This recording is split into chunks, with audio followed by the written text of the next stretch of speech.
নতুন এটা ভিডিঅ'ত পুনৰবাৰ স্বাগতম জনাইছো। এই ভিডিঅ' আমি লক্ষ্য টকৰ পিডিএফৰ পৰা বনাইছো। গতিকে আপোনালোকে যদি লক্ষ্য টকৰ চেনেল চাব বিচাৰে আপোনালোকে ডেছক্ৰিপশ্যনত লিংক পাব, তেওঁলোকৰ চেনেল গৈ আপোনালোকে চাব পাৰিব। বহু ধৰণৰ ভিডিঅ' তেওঁলোকে বনাইছে। তো বলক আজিৰ এই ভিডিঅ'টো আৰম্ভ কৰোঁ। চাওক, নিম্নলিখিত কোনখন গ্ৰন্থ ভৱানন্দ দত্তৰ ৰচনা? ইয়াত অপশ্যনবোৰ কৈ নাথাকোঁ, একেবাৰে উত্তৰটো কৈ দিওঁ মই, টাইম ৱেষ্ট নকৰোঁ আমি। তো এই শুদ্ধটোটো হ'ব দৃষ্টি আৰু দৰ্শন। ইয়াৰ পিছত নেক্সট প্ৰশ্ন আছে, চাওক, ৰংঘৰ কোনে নিৰ্মাণ কৰিছিল? কিং পৰমত্ত সিংহ। পৰমত্ত সিংহৰ দিনৰ ৰংঘৰ বনোৱা হৈছিল। 1 জানুৱাৰী 2022 চনৰ সাপেক্ষে অসম বিত্তমন্ত্ৰী কোন? এয়া 2022 চনৰ সুধিছে, 2023-24 চেঞ্জ হয় না, অজন্তা নেওগে আছে। নেক্সট প্ৰশ্ন আছে, নিম্নলিখিত দেশসমূহৰ কোনখন দেশে অসমৰ সীমা স্পৰ্শ কৰে? চীনা, নেপাল, ম্যানমাৰ। ম্যানমাৰে নকৰে, নেপালো নকৰে, চীনাও নকৰে, তো ভূটানে কৰে। তাৰপিছত নেক্সট প্ৰশ্ন আছে, চাওক, চুহুংমুঙৰ ৰাজত্বৰ কালত আহোমৰ সেনাপতি তথা মূলা গাভৰু স্বামীৰ নাম কি আছিল? ফ্ৰাছিংমুন আছিল। একেবাৰে ইজি কুৱেশ্যন। জুবিন গাৰ্গৰ প্ৰথম গানটোৰ এলবামৰ নাম কি আছিল? অনামিকা। অনামিকা একেবাৰে ইম্পৰ্টেণ্ট কুৱেশ্যন। জুবিন গাৰ্গ একেবাৰে টপত আছে, তো আহিব পাৰে। নেক্সট প্ৰশ্ন আছে, চাওক, ইয়াণ্ডাবু সন্ধি ইষ্ট ইণ্ডিয়া কোম্পানী আৰু নিম্নলিখিত কাৰ মাজত হৈছিল? King of Burma. Burma East India Company আৰু বাৰ্মিজ কিঙৰ লগত হৈছিল, মান সকলৰ লগত হৈছিল।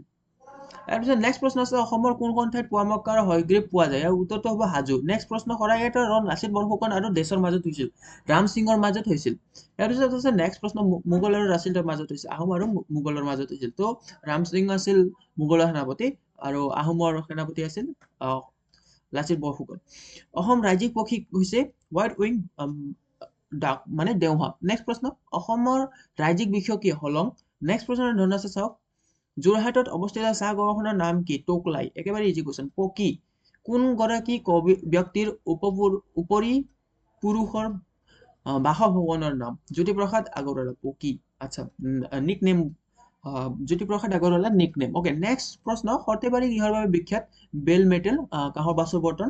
নেক্সট প্ৰশ্ন, লাই হাওৰা উৎসৱটি নিম্নলিখিত কোনখন জনজাতিৰ সৈতে সম্পৰ্কিত? শুদ্ধটো হ'ব মেইটিছ। মেইটি, যিটো মানে মণিপুৰত মেইটি থাকে, তেওঁলোকৰ সৈতে মানে জড়িত।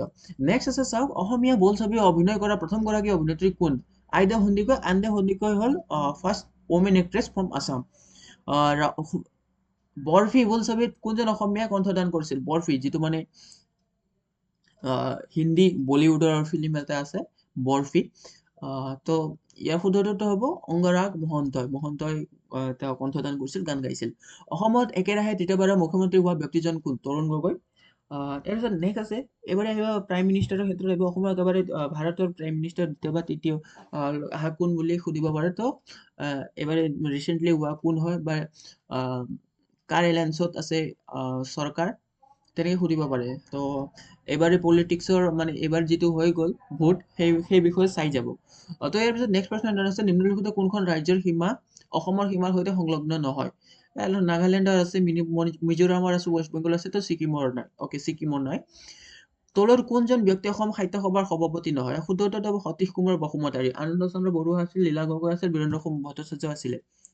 তাৰপিছত নেক্সট প্ৰশ্ন আছে, অসমৰ প্ৰথম ইংৰাজী দৈনিক বাতৰি নাকি দ্য আছাম ট্ৰিবিউন। ইয়াৰ পিছত নেক্সট প্ৰশ্ন, হু এষ্টাব্লিছ দ্য গুৰুদ্বাৰা ধুবুৰী? তেগ বাহাদুৰ। ধুবুৰীত থকা গুৰুদ্বাৰা কোনে বনাইছিল? গুৰু তেগ বাহাদুৰ। তাৰপিছত নেক্সট প্ৰশ্ন আমি অতি সোনকালে লৈ আহিম। গতিকে আজি এইখিনি আছে, এইখিনিতে আৰু বাই।